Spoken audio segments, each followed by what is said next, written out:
Welcome to Zoom In, Zoom Out, your global look on news from Taiwan. I'm Joyce Tseng. World leaders are gearing up for the Asia-Pacific Economic Cooperation Summit, or APEC.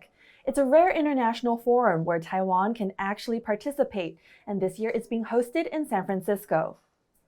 APEC is a group of 21 member economies who together account for about 60% of global GDP, close to 40% of the world's population, and almost half of global trade.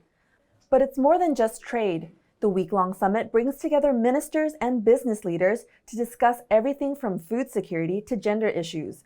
World leaders like U.S. President Joe Biden and China's Xi Jinping are expected to attend. Taiwan's membership is represented not by the president, but by business heads like chip giant TSMC's founder Morris Chang and former officials like John Deng. He's a former economics minister and Taiwan's chief trade negotiator, who's been attending the conference since the 90s.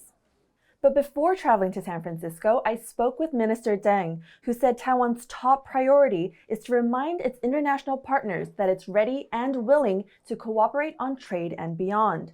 But first, he began our conversation by discussing the evolution of the summit over the years. I can see that APEC is growing so fast. It's broadened the scope of the discussion to include many topics. In early 90s, the focus of the APEC mainly was on trade and investment. Now, as you can see, that the meetings for ministers level now include food security, public health, transportation, finance, women, small, medium. So there are that many ministers meeting every year. So APEC is really growing. Yeah. On that note, that the scope is growing, how fruitful, how much can get done in a summit like APEC?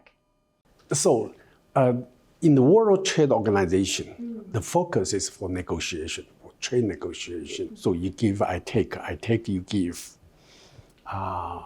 It's some kind of tension there because of negotiation. In APEC, the focus is for cooperation. So how we can contribute, where is the need of the other members. There are certain gaps.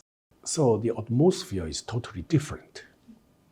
As to the achievements, I think there are many achievements. One of the examples I will cite is the travel.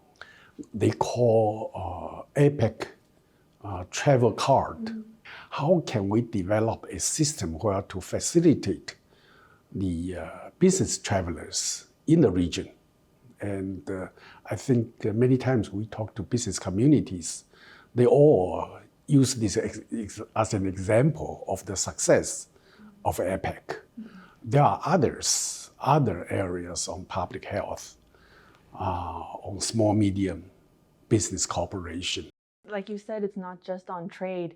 The scope is very broad. And I mean, I also remember seeing at immigration, there's like even a special line for APEC cars, things like that. That makes sense that that's one of the success stories. Yes. If I may ask then, but from Taiwan's perspective, APEC is a rare international forum that it's included in. So for this year, what do you think the main goals or opportunities are for Taiwan? One is resilience. As we can see, because of the disruption of the COVID-19, so supply chain was disrupted and many travelers was disrupted.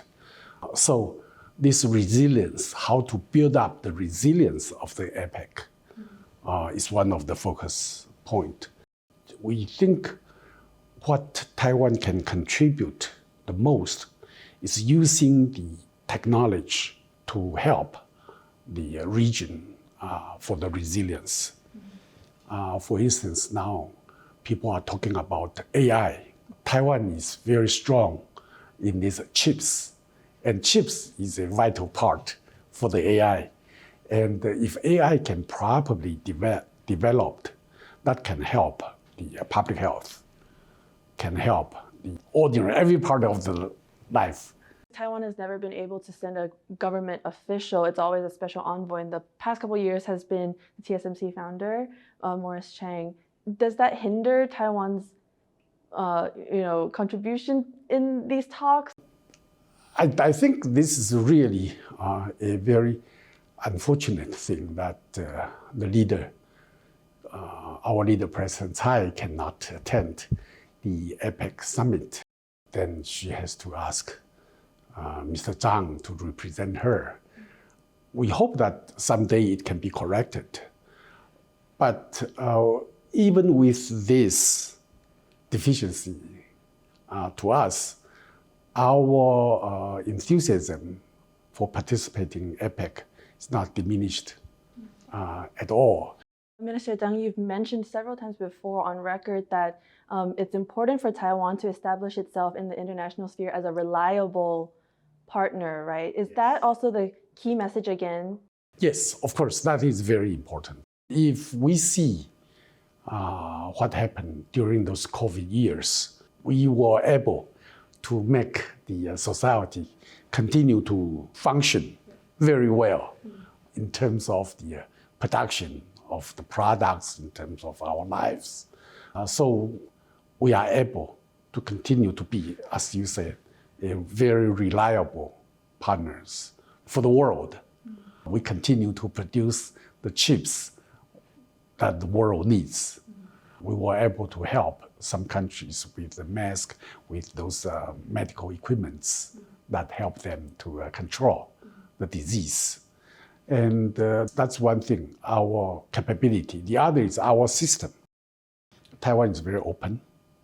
It's very open. We support the fair, open system. So we conducted our international relation in an open, fair manner. So we are trusted partners for the other members of the APEC. So last year with APEC in Thailand, the post-pandemic recovery was a much more kind of central theme, right? And then this year, yes, resiliency comes up again as the theme, but maybe in a post-pandemic world, what does resiliency mean? What does that look like? And then specifically for Taiwan, though, what does that mean? My interpretation for this resilience is every society needs to prepare. You must be able to well prepare yourself for anything, for any unexpected, unfortunate situation. I mean, you cannot expect you will be in the no problem world. Challenge will continue to occur to any part of the world. In managing Taiwan is to be able to prepare for. We all hope it won't happen, but you cannot think. You cannot, based on your manage the country on that assumption. Things can happen. Maybe specifically, what do you mean by, or what is the biggest disruption that potentially facing Taiwan? I think natural disaster is one thing that this climate change. It's the concentration of the rainfall. That happened this year. Taiwan is very fortunate that there was no typhoon really came over, but many parts of the Asia this year suffered quite significant damages because of this unusual weather pattern. So we all have to prepare for that. Better infrastructure, better rescue system, better assistance system, medical supply, so on and so forth. I think other part of the APEC members, they all need it. And you mentioned chips, right, being very important or central to Taiwan's economy and competitive, edge. But also, several tech companies cite, geopolitical tensions as also being one of the main challenges that they will have to face in the future.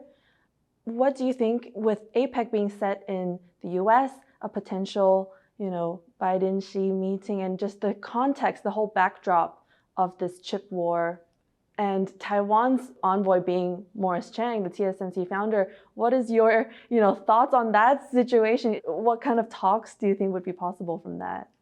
I think now many countries, I'll say most of the countries in the world, they all hope they have Taiwan's chip industry.